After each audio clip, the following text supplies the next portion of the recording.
"Sir, can you bury my sister?" the little alien boy asked. But what the human did next? The blizzard on Icium had raged for 23 days straight, trapping Michael Anderson in the alien settlement of Frosthold. He stared through the viewport of his temporary shelter, watching ice particles dance in winds strong enough to strip the paint off a shuttle. His combat suit hung on a rack nearby, a hulking mass of gray steel plates and thermal inserts that had kept him alive during his emergency landing. "Fucking wonderful," he muttered, running a hand through his dark hair. The settlement's inhabitants, blue-skinned humanoids called Navidians, had given him shelter but kept their distance. Fine by him, Michael wasn't here to make friends. He checked his emergency beacon again. Still transmitting, still no response. The Terran Alliance would find him eventually, but with the storm interfering with communications, it could be weeks, maybe months. A knock at his door broke his brooding. Unusual. The Navidians typically left notes or sent messages through the settlement's rudimentary communication system. Michael opened the door to find empty space, then looked down. A small Navidian child stood shivering in the doorway, no more than 5 years old. His bright blue skin was several shades paler than normal, and his snow-white hair was matted with ice. Tears had frozen on his cheeks, and a thin scarf fluttered around his neck. But what froze Michael's blood wasn't the boy's appearance, and it was what he carried. Bundled in gray fabric was the tiny form of an infant, motionless and blue-white. "Sir," the boy said in halting standard, his voice trembling from cold and grief, "can you bury my sister?" Michael's throat tightened. He'd seen death before, caused plenty of it himself in the border wars. But this... "Where are your parents?" he asked, already knowing the answer. "Mother went to Star's last moon cycle," the boy whispered. "Father never came back from ice fishing. Just me and Lena now. But Lena's cold. Won't wake up." Michael knelt down, his massive frame dwarfing the child. With gentleness that surprised even himself, he took the bundle from the boy's arms. The infant was stiff, her skin like ice. The brutal Icium winter had claimed another victim. "What's your name, kid?" Michael asked. "Taro," the boy replied. "I'm Michael." He glanced at the howling storm, then back at the child standing alone in the doorway. Something shifted in his chest, an unfamiliar ache. "Come inside, Taro. It's too cold out there." The boy hesitated, then stepped in. Michael closed the door behind him. "I'll help you bury your sister," Michael said, placing the bundle carefully on a table. "But not until the storm breaks. We can't dig through the permafrost right now." Taro nodded, his large violet eyes fixed on his sister's body. "Are you hungry?" Michael asked. Another nod. Michael rummaged through his rations, finding a protein bar that was compatible with Navidian biology. He handed it to the boy, who devoured it in seconds. "When did you last eat?" 2 days, Taro mumbled. "Shit," Michael whispered. "Where have you been staying?" "Our home." But the heater broke, got too cold. Michael looked at the child, really looked at him. Beneath the dirt and frost, his clothes were tattered. His thin frame spoke of neglect that predated his parents' deaths. "You can stay here," Michael said, the words coming before he'd fully thought them through. "Until the storm passes. Then we'll find someone to look after you." Taro's eyes widened. "Really?" "Yeah," Michael replied, surprising himself with the certainty in his voice. "Really?" That night, Michael fashioned a small bed for Taro from spare thermal blankets. The boy fell asleep almost instantly, exhaustion claiming him. Michael sat watching him breathe, the rise and fall of his small chest a reminder of how fragile life was on this frozen rock. He looked at the bundle containing Taro's sister, which he'd wrapped in a preservation sheet from his medkit. In the morning, he'd find a proper container for her, something dignified. Michael had never considered himself a compassionate man. The border wars had burned most of that out of him. But watching the small alien child sleep, knowing he was completely alone in the world, stirred something Michael thought long dead. Just until the storm passes, he told himself firmly, then he's someone else's problem. But even as he said it, he knew something had changed. The walls he'd built around himself had cracked, just a little, letting in the cold, and something else, something warm. Michael woke to the sound of something crashing outside. The emergency lights flickered once, twice, then died, plunging his quarters into darkness. "Shit," he muttered, immediately alert. The temperature in the room had already dropped noticeably. A small whimper came from the makeshift bed where Taro slept. The boy sat up, violet eyes wide with fear, reflecting what little light came through the viewport. "It's okay, kid," Michael said, his voice steady. "Power outage. Happens in storms like this." He moved quickly, pulling on thermal layers and grabbing his emergency kit. The combat suit would be overkill indoors, but he strapped on the thermal gauntlets and boots. His military-grade flashlight cast harsh shadows as he checked the room's temperature monitor. -15 and dropping. "We need to get somewhere warmer," Michael said. "The settlement must have emergency shelters." Taro shook his head. "The big building has backup power, but Elder Knox doesn't like strangers." "Well, Elder Knox is about to get a crash course in human diplomacy," Michael replied, wrapping Taro in thermal blankets. "Can you walk, or should I carry you?" "I can walk," Taro said, though his thin legs trembled as he stood. Michael nodded, impressed by the kid's resilience. He carefully placed Taro's sister's body in a preservation container he'd fashioned from his medkit components, then secured it in his pack. "We'll keep her safe," he promised Taro, who watched with solemn eyes. The corridor outside was pitch black and already freezing. Michael's breath clouded in front of him as he held Taro's small hand, guiding them through the darkness. Other residents were emerging from their quarters, their blue skin almost luminescent in the gloom. "The central hub is this way," a female voice called out in accented standard. Michael turned to see a Navidian woman gesturing down the corridor. Her white hair was pulled back in intricate braids, and unlike most Navidians, she looked directly at him without averting her eyes. "Thanks," Michael replied, surprised by her directness. "I'm Lacey," she said, falling into step beside them. "You're the human everyone's been whispering about." Her eyes fell to Taro. "And who's this little one?" "I'm Taro," the boy answered before Michael could speak. "He's helping me bury my sister." Lacey's expression softened. She knelt down to Taro's level. "I'm sorry about your sister, little one." "And your parents?" "Gone to the stars," Taro whispered. Lacey looked up at Michael, something like respect flickering in her eyes. "You're helping him?" "Just until the storm passes," Michael said automatically, though the words felt hollow now. They reached the central hub, a domed structure at the settlement's center. Inside, hundreds of Navidians huddled together for warmth. Emergency lights cast an eerie blue glow over everything. At the center, an older Navidian male was barking orders. "That's Elder Knox," Lacey whispered. "He's traditional. Doesn't trust outsiders." "Fantastic," Michael muttered. As they entered, conversations hushed. Eyes turned toward them, toward Michael specifically. The elder stopped mid-sentence, his gaze hardening as it landed on the human. "The off-worlder should return to his quarters," Elder Knox announced loudly. "This shelter is for our people." Michael felt Taro's hand tighten in his. The boy was shivering despite the blankets. "With all due respect," Michael replied, his voice carrying across the room, "your people include this child, who will freeze to death in unheated quarters." The elder's eyes narrowed. "The child can stay." "You dash. "The auxiliary power couplings are failing," a Navidian technician interrupted, rushing into the hub. "We have maybe an hour before this building loses heat, too." Murmurs of fear rippled through the crowd. Michael assessed the situation with practiced efficiency. A settlement this size would have backup generators, probably buried to protect them from the elements. "Your main generators, where are they?" Michael asked the technician. "Northern quadrant, but the access tunnels are probably blocked with ice by now," the technician replied. Elder Knox scowled. "This is not the off-worlder's concern." "It is if we all freeze to death," Lacey countered, stepping forward. "He's wearing a Terran combat suit. Those things can withstand temperatures that would kill us in minutes." All eyes turned to Michael. He sighed internally. So much for keeping a low profile. "I can help," he said simply, "but I'll need a guide who knows the access routes." "I'll go," Lacey volunteered immediately. Elder Knox began to protest, but the technician cut him off. "We don't have time to argue. The human's right. We'll all die without power." Michael knelt beside Taro.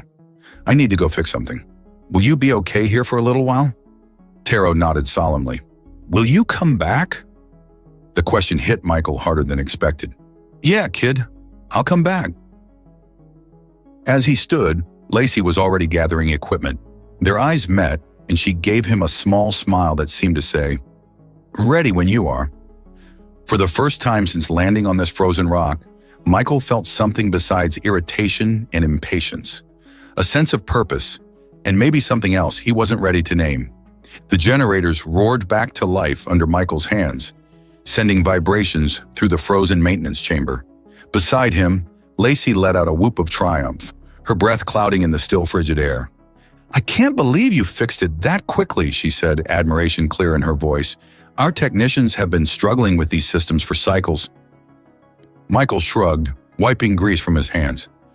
Just needed to bypass the frozen relays and reroute through the secondary circuits. Basic stuff they teach in Terran military training.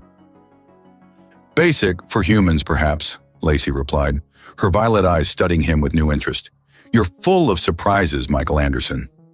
The way she said his name, rolling the syllables in her accented voice, sent an unexpected warmth through him that had nothing to do with the gradually rising temperature. We should head back, he said, suddenly aware of how close they were standing in the confined space. Taro will be worried. The boy has attached himself to you quickly, Lacey observed, as they made their way through the now illuminated access tunnels. It's unusual for Nevidian children to trust so readily, especially outsiders. He's been through hell, Michael replied. Sometimes trauma makes strange connections. Lacey nodded thoughtfully. And what about you? You don't strike me as someone who typically takes in orphaned alien children. Michael was saved from answering by the chime of his emergency beacon. He pulled it from his pocket, staring at the blinking light with mixed emotions. Your people? Lacey asked, her voice carefully neutral. Yeah, Michael confirmed. Terran Alliance patrol ship. They've picked up my signal and he paused in reading the scrolling text. They'll be here in 3 days once the storm front passes. The news should have filled him with relief. 3 days and he'd be off this frozen rock, back to civilization, back to his life. Instead, he felt an unexpected heaviness. That's good news, Lacey said, though her tone suggested otherwise. They reached the central hub to find a transformed atmosphere. Lights glowed warmly, heating systems hummed, and the previously fearful crowd now buzzed with relieved conversation. As they entered, heads turned. To Michael's surprise, several Nevidians approached to offer thanks. Elder Knox stood at the center, his expression sour but resigned. The off-worlder has restored our power, he announced grudgingly. We extend our gratitude. Michael nodded, scanning the room for Taro. He spotted the boy sitting with an older Nevidian woman who was feeding him something steaming from a bowl. The boy has been fed and cared for, Elder Knox said, following Michael's gaze. Now that the crisis is resolved, we can discuss his placement with a suitable family. Placement? Michael repeated, a sudden protectiveness surging through him. He is orphaned. Our customs dictate. I'm taking care of him, Michael interrupted, surprising himself with his vehemence. Elder Knox's brow ridges rose. You? An off-worlder who will depart as soon as the storms allow? The words hit Michael like a physical blow. He glanced down at his still blinking beacon, then back at Taro, who had spotted him and was now rushing across the room. Michael! You came back, the boy cried, throwing his small arms around Michael's legs. I promised I would, didn't I? Michael replied, ruffling the boy's white hair. Later that evening, with the settlement's power fully restored, Michael returned to his quarters with Taro. The boy fell asleep quickly, exhausted by the day's events. Michael sat in the darkness, staring at his beacon, turning it over and over in his hands. A soft knock at his door pulled him from his thoughts. He opened it to find Lacey standing there, holding a container of something that smelled spicy and warm. Thought you might be hungry, she said. It's traditional to offer food to those who've helped the community. Is that the only tradition bringing you here? Michael asked, surprising himself with his directness. Lacey's blue skin darkened slightly around her cheeks. A blush, he realized. Among my people, saving lives creates a bond, she said, stepping inside as he moved aside. And you saved many today. They ate together, talking in low voices to avoid waking Taro. Lacey told him about life on Icium, about the beauty beneath its harsh exterior. Michael found himself sharing stories of his own travels, missions he'd completed, worlds he'd seen. 3 days, Lacey said eventually, glancing at his beacon. Not much time. No, Michael agreed. Their eyes met across the small table, and something electric passed between them. In Nevidian culture, she said softly, we believe life is too precious and brief to waste time denying connection when it appears. She reached across the table, her blue fingers intertwining with his tanned ones. Her skin was cooler than a human's, but not unpleasantly so. The contrast sent a thrill through him. And what about human culture, she asked, her eyes holding his. We're adaptable, Michael replied, his voice rough with sudden desire. It's what makes us survive anywhere in the galaxy. He stood, pulling her gently to her feet. Their bodies drew together like magnets, the differences in their physiology creating a fascinating tension. Her hands explored the muscles of his shoulders and back with undisguised appreciation. Your kind is so warm, she whispered against his neck, like carrying a sun inside you. That night, they discovered the universal language that transcended species.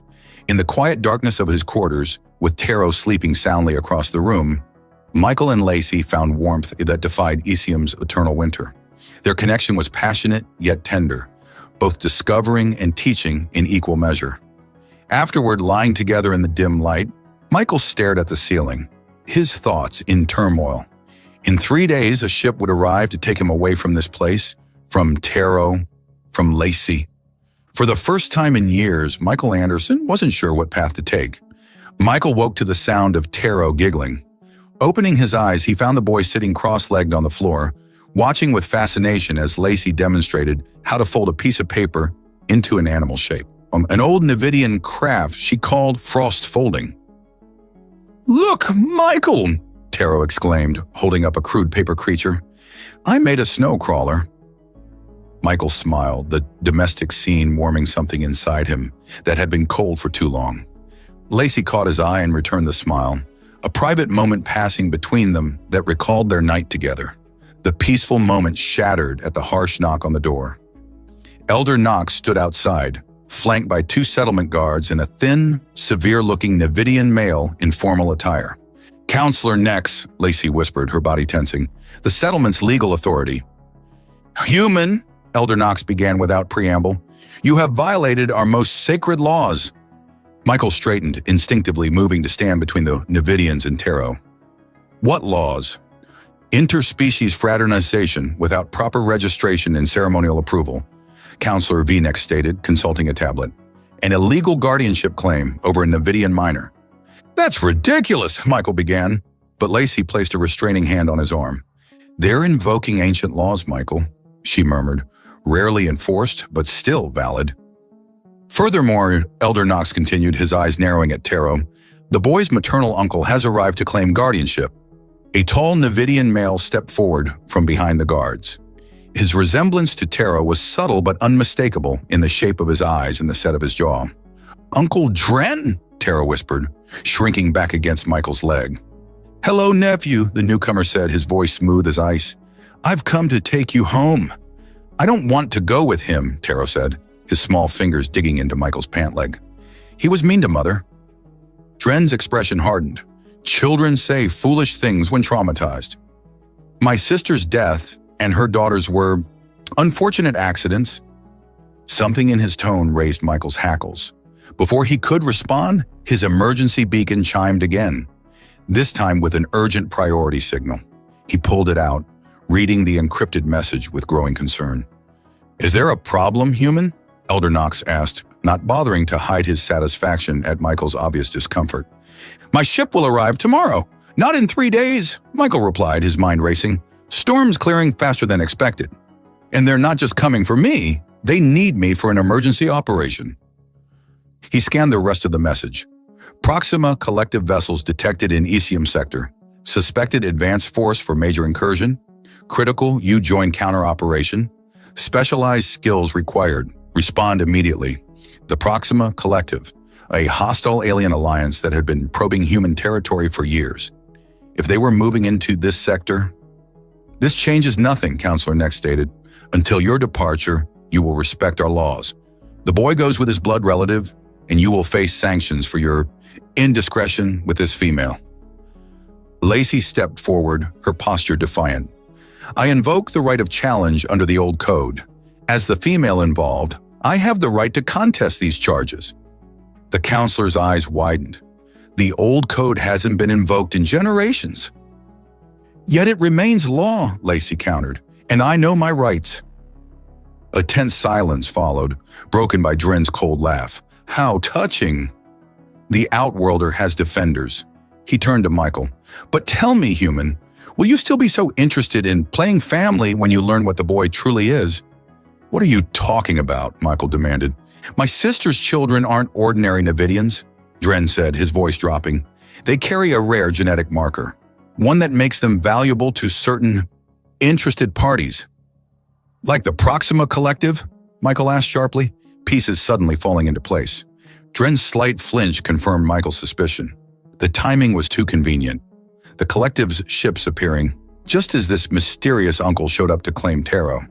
The boy stays with me until this is sorted out, Michael stated firmly, and I'm formally requesting temporary guardianship under Terran Alliance humanitarian protocols, which supersede local law when a child's safety is at risk. Elder Knox sputtered in outrage, but Counselor Nex looked uncertain. The Terran Alliance has no jurisdiction here. Actually, Michael interrupted, holding up his beacon, as a special operations officer responding to a level 1 threat, I can invoke emergency powers if I believe there's a connection to collective activity. It was stretching the truth, but not by much. This is preposterous, Elder Knox exclaimed. Perhaps, Counselor Nex said slowly, we should discuss this matter more privately. He glanced at Dren with new suspicion, especially if there are external interests involved. As the Navidians argued among themselves, Michael felt a tug on his sleeve. Taro looked up at him with frightened eyes. You won't let them take me, will you? He whispered. Michael knelt down to the boy's level. No one's taking you anywhere you don't want to go. I promise. Lacey moved to stand beside them, her hand finding Michael's shoulder in a gesture of solidarity. The warmth of her touch steadied him as his mind raced through options. He had less than 24 hours before his ship arrived. Less than 24 hours to unravel the truth about Taro's family, navigate alien laws, deal with Dren's suspicious claims, and somehow prepare for a military operation against the collective. And somewhere in all that, he still had a promise to keep, a little girl waiting for a proper burial. The storm had temporarily abated, leaving a brief window of calm in the perpetual winter of Isium. Michael stood at the edge of a small clearing near the settlement's boundary, the preservation container holding Taro's sister cradled in his arms. Behind him, Taro and Lacey waited silently, their breath forming clouds in the frigid air. Is this place good? Michael asked softly. Taro nodded. Mother said the ice spirits live in places where the wind makes patterns in the snow. He pointed to the delicate swirls carved into the snowdrifts by the recent storm. They'll watch over Lena. Michael had used his combat suit's thermal tools to cut through the permafrost, creating a small but dignified grave. Now, as he prepared to fulfill his promise to Taro, the weight of the moment settled on him. In human tradition, he explained to Taro, we say words to honor those who have passed. Would you like to say something for your sister? Taro stepped forward, his small face solemn. Goodbye, Lena. I hope the ice spirits take care of you until Mother finds you. He looked up at Michael. Mother told me something before she went to the stars. She said our blood is special. It can talk to the ice. That's why Uncle Dren was always angry with her. Michael exchanged a glance with Lacey, whose expression had grown concerned. What do you mean your blood can talk to the ice? Lacey asked gently. Mother showed me once. She cut her finger and let a drop fall on ice, and it changed, made patterns like stars. Taro's voice dropped to a whisper. She said never to show anyone, especially not Uncle Dren. She said bad people would want to use it. Michael carefully placed the container in the grave. Taro, this is important. Did your mother ever mention people called the Proxima Collective? The boy's eyes widened. The Star Eaters? Mother said they'd take us away if they found us. As Michael covered the grave, his mind raced. The pieces were falling into place. Taro's genetic heritage, Dren's suspicious arrival, the collective's sudden interest in this sector. "We need to get back," Lacey said urgently. "The hearing under the old code begins at midday." Michael nodded, placing a hand-carved marker at the head of the grave. A simple wooden cross, a human tradition that seemed fitting for this moment where two cultures had intertwined. "Goodbye, Lena," he said softly. "Rest easy. Your brother is safe with us." As they walked back to the settlement, Taro between them holding both their hands, Michael's emergency beacon chimed again. The message was brief but alarming. Proxima advanced scouts confirmed in the settlement vicinity. Possible infiltration, exercise extreme caution, extraction ETA 18 hours. "We need to find proof of Dren's connection to the collective before the hearing," Michael murmured to Lacey. "And we need to keep Taro safe." "I know where to start," Lacey replied. "The settlement's communication logs. If Dren contacted anyone off-world." The central hall was already filling with Navidians when they arrived. The old code hearing had drawn nearly every resident, curious to witness a ceremony not performed in generations. Elder Knox presided from a raised platform, with Counselor Nex at his side. Dren stood to one side, his cold eyes following Taro's every movement. "Lacey of House Terrace," Elder Knox announced formally. "You have invoked the right of challenge under the old code. Step forward." Lacey squeezed Michael's hand before approaching the platform. She stood tall, her white braids gleaming in the hall's light. "The charges against you and the human are serious," Counselor Nex stated. "Interspecies fraternization without proper registration violates our most sacred traditions." "I challenge the validity of these charges," Lacey replied, her voice clear and strong. "The old code also states that in times of crisis, bonds formed in service to the community transcend traditional requirements." Murmurs rippled through the crowd. Elder Knox frowned. "You claim such a crisis existed?" "The settlement was without power, facing freezing temperatures," Lacey argued. "The human risked his life to restore our generators. By the old code's own measure, his service created a bond that supersedes the need for formal registration." While Lacey defended their relationship, Michael slipped his data pad to a young Navidian technician he'd befriended during the power restoration. The tech nodded slightly and disappeared toward the communication center. "Furthermore," Lacey continued, "I submit that these charges were brought not out of concern for our traditions, but as a pretext to separate the human from the boy Taro." "Preposterous," Dren interjected. "The boy is my blood. My claim is legitimate." "Is it?" Michael called out, stepping forward. "Then perhaps you can explain your communications with off-world entities in the Proxima sector." A hush fell over the hall. Dren's face darkened. "You dare accuse me?" "We have the logs," Michael bluffed, praying the technician would find something. "And we know about Taro's genetic heritage, the ability his bloodline has to manipulate ice at the molecular level." Elder Knox looked between them, confusion evident. "What is this about?" "The Proxima Collective has been searching for beings with natural terraforming abilities," Michael explained.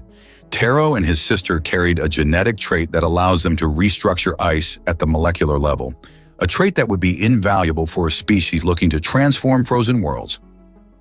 Counselor Nex leaned forward. "These are serious accusations, human. Do you have proof?" As if on cue, the technician rushed back into the hall, datapad in hand. "Elder, I found encrypted transmissions from Dren's quarters to an unregistered ship in orbit. The encryption matches known Proxima patterns." Dren's composure cracked. With a snarl, he lunged toward Taro, who stood frozen in fear.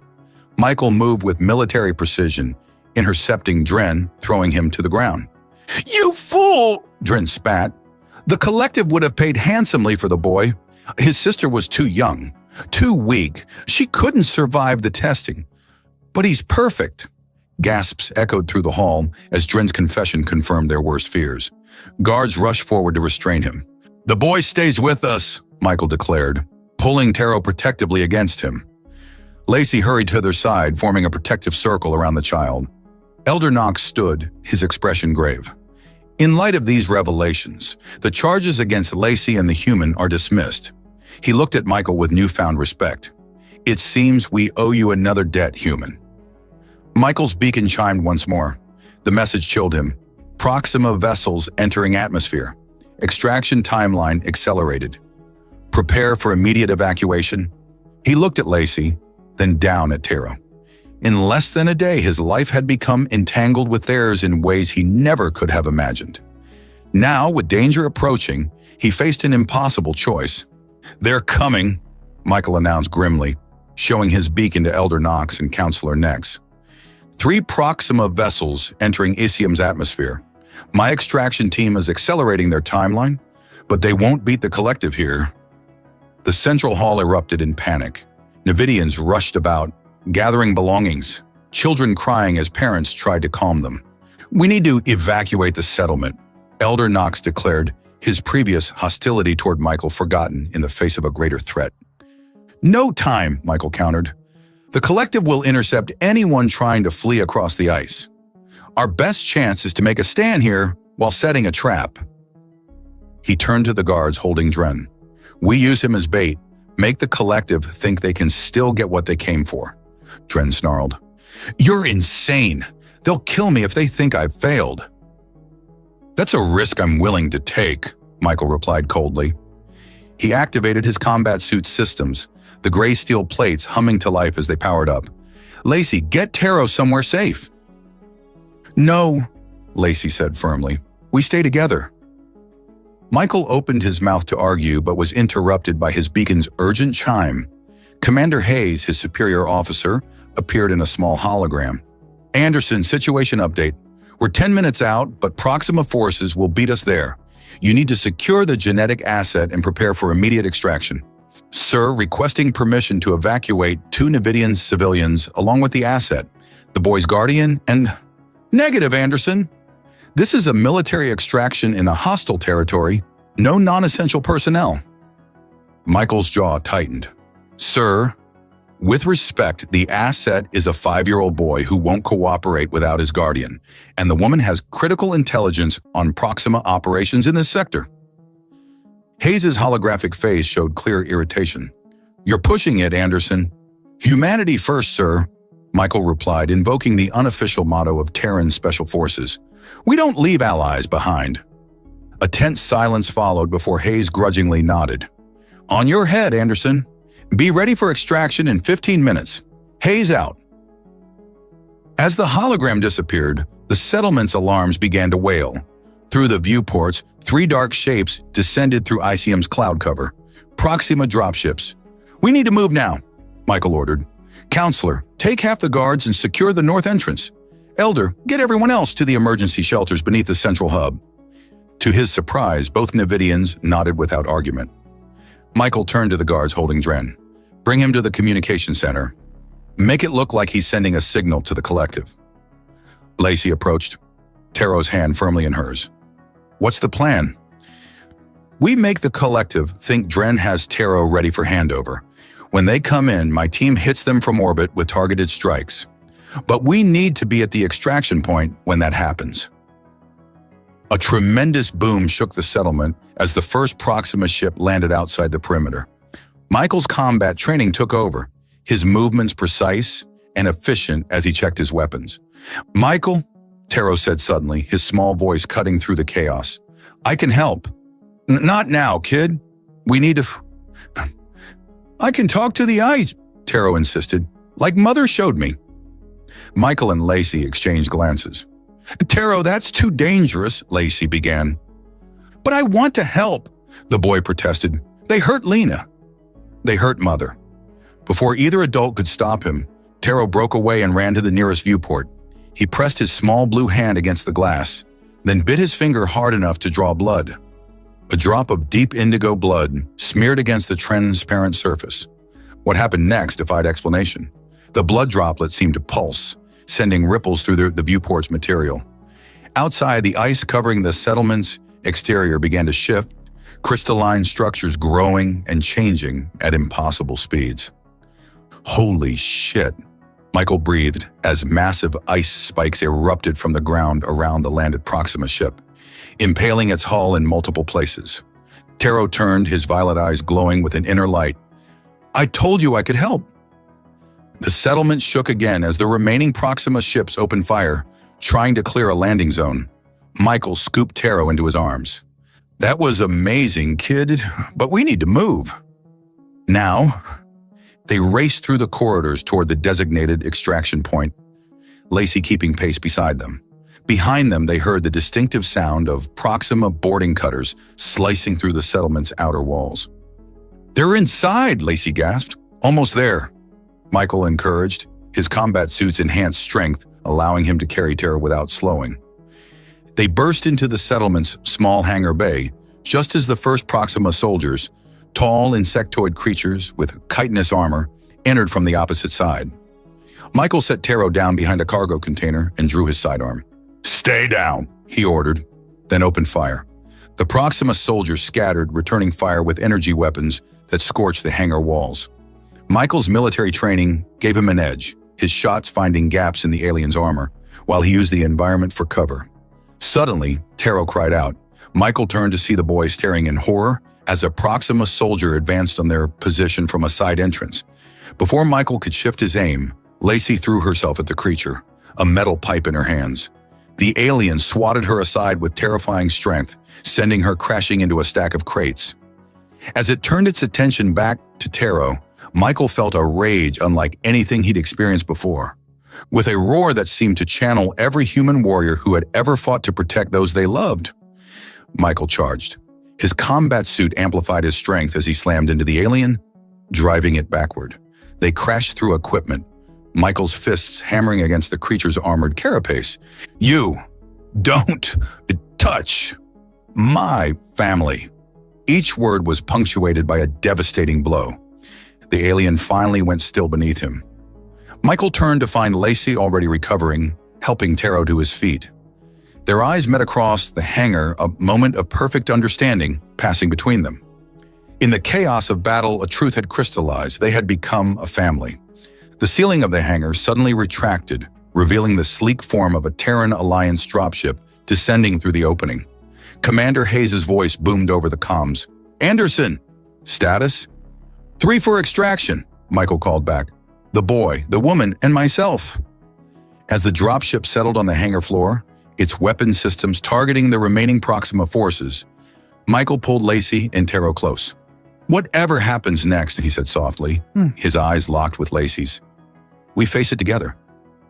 Her blue fingers intertwined with his. "Together," she agreed. "Absolutely not," Michael stated firmly, standing at attention in Commander Hayes' office aboard the Terran Alliance cruiser Dauntless. "Taro is a child, not a weapon." 3 days had passed since their narrow escape from Elysium.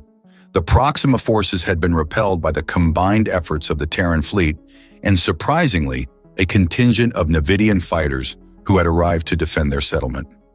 Now orbiting safely above the planet, Michael faced a different battle. Commander Hayes sighed, leaning back in his chair. "Anderson, be reasonable. The boy's abilities could revolutionize our terraforming capabilities. Think of the frozen worlds we could make habitable." "I am thinking about that," Michael replied. "I'm also thinking about a 5-year-old who's lost his entire family and deserves a childhood." Hayes gestured to the datapad on his desk. "The research division is proposing a comfortable facility on New Terra. He'd have the best care, education, and a team of scientists studying him like a lab specimen," Michael interrupted. "Sir, with respect, that's not happening." The commander studied him for a long moment. "You've changed, Anderson. The soldier I knew 6 months ago wouldn't have blinked at following orders. The soldier you knew 6 months ago hadn't been asked by a little boy to bury his sister," Michael said quietly. "Sometimes it takes seeing the galaxy through someone else's eyes to understand what really matters." A knock at the door interrupted them. And Admiral De Leon, commander of the Terran Alliance's diplomatic corps, entered with Lacey at his side. She wore a formal Navidian robe, but had adapted it with elements of Terran styling, a small but meaningful fusion of their cultures. "Commander Hayes," the Admiral nodded, "I believe we have a solution to our situation." Hayes stood. "Admiral, I wasn't expecting you until tomorrow's briefing." "Plans change," De Leon replied with a small smile, "especially when faced with an opportunity like this one." He gestured to Lacey. Ms. Terrace has made a compelling proposal on behalf of the Nevidian High Council. Lacey stepped forward, her posture confident despite being surrounded by Terran military brass. The events on Icium have made it clear that our peoples need stronger cooperation against threats like the Proxima Collective. The Council is proposing a permanent Terran diplomatic presence on Icium with a joint research initiative into sustainable ice-world habitation. Michael caught her eye, seeing the hint of a smile playing at the corners of her mouth.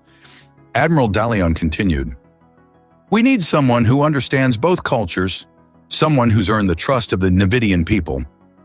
He turned to Michael. "Someone like you, Major Anderson?" "Major?" Michael questioned. "Field promotion," Hayes muttered. "The Admiral's idea." "Along with a transfer to Diplomatic Corps," Dalion added, "unless you'd prefer to remain under Commander Hayes's enlightened leadership." Michael fought to keep his expression neutral. "And Taro?" "The boy would remain with his legal guardian," Dalion replied, "which I understand is now officially Ms. Taurus, with your name listed as co-guardian under the new Terran-Nevidian family accord we've just drafted." Hayes looked like he'd bitten into something sour. "This is highly irregular, Admiral. So is finding a human Special Forces officer who's managed to forge an alliance with a previously isolationist species, adopt an alien child, and thwart a Proxima incursion all in the span of a week," DeLeon countered. "I'd call that the kind of irregular we need more of." 2 hours later, Michael stood at the viewport of his new quarters aboard the Dauntless, watching Icium rotate slowly below.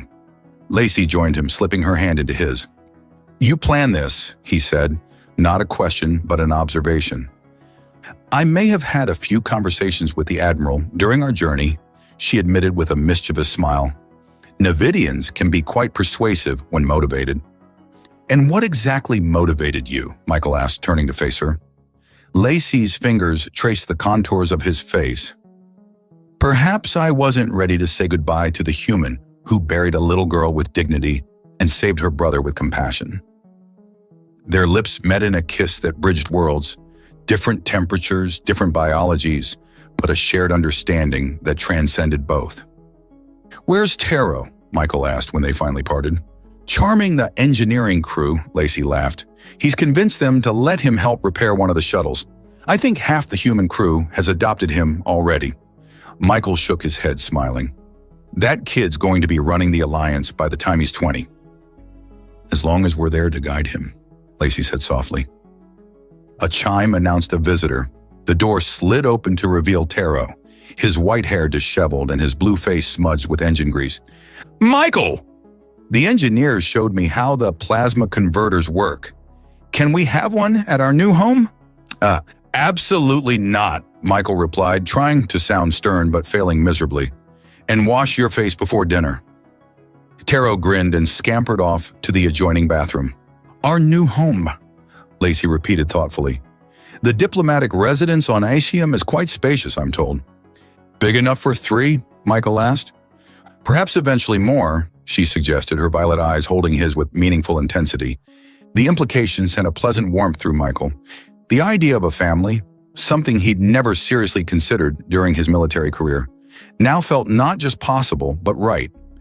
"I need to return to Icium tomorrow to help coordinate the settlement's rebuilding," Lacey said. "Elder Knox has requested your presence as well. He wants to formally thank the human who helped save their people." "The same human he wanted to throw out a week ago?" Michael laughed. "We Nevidians can change our minds when presented with compelling evidence," she replied, sliding her arms around his waist. "And you've been very compelling." Their moment was interrupted by Taro bounding back into the room, face clean, but somehow having acquired a Terran Alliance cadet cap that sat comically large on his small head. "Lieutenant Kim gave me this. He said I'm an honorary human now." Michael knelt down to the boy's level. "You know, being human isn't about what you look like or where you're from. It's about what you do when someone needs help." Taro considered this seriously. "Like when you helped me bury Lena?" "Exactly like that," Michael confirmed, his throat tightening with emotion. "Then I think you're the most human person ever," Taro declared, with a child's perfect sincerity. That night, with Taro asleep in his new room, in the stars of an alien sky visible through the viewport, Michael and Lacey found each other again. Their passion was tempered with tenderness, their differences becoming complementary rather than divisive. In the warm aftermath, Michael realized how far he'd come from the isolated soldier who had landed on Elysium. "What are you thinking?" Lacey murmured against his chest. Michael smiled in the darkness. "I'm thinking about a little boy who asked me to bury his sister, and everything that came after." "And are you glad about what came next?" Michael pulled her closer, his answer requiring no words at all. 6 months later, Michael stood again at the grave of Taro's sister. The simple marker he'd placed had been joined by a traditional Nevidian ice sculpture that would never melt, thanks to Taro's emerging abilities. Beside it stood a Terran oak sapling, specially engineered to thrive in Elysium's harsh climate, a living symbol of the union between their worlds. Lacey and Tara waited a respectful distance away as Michael placed a small carved figure beside the grave, a human tradition for remembering the departed. "She brought us together," Lacey said softly when he rejoined them. "In her own way." Michael nodded, taking her hand in his and resting his other hand on Taro's shoulder. Together they walked back toward the settlement, now a thriving Terran Nevidian outpost where the diplomatic residence stood as a beacon of cooperation. What had begun with a simple, heartbreaking request from a child had transformed into something none of them could have imagined. A family forged across stars, a home built between worlds, in a future bright with possibility.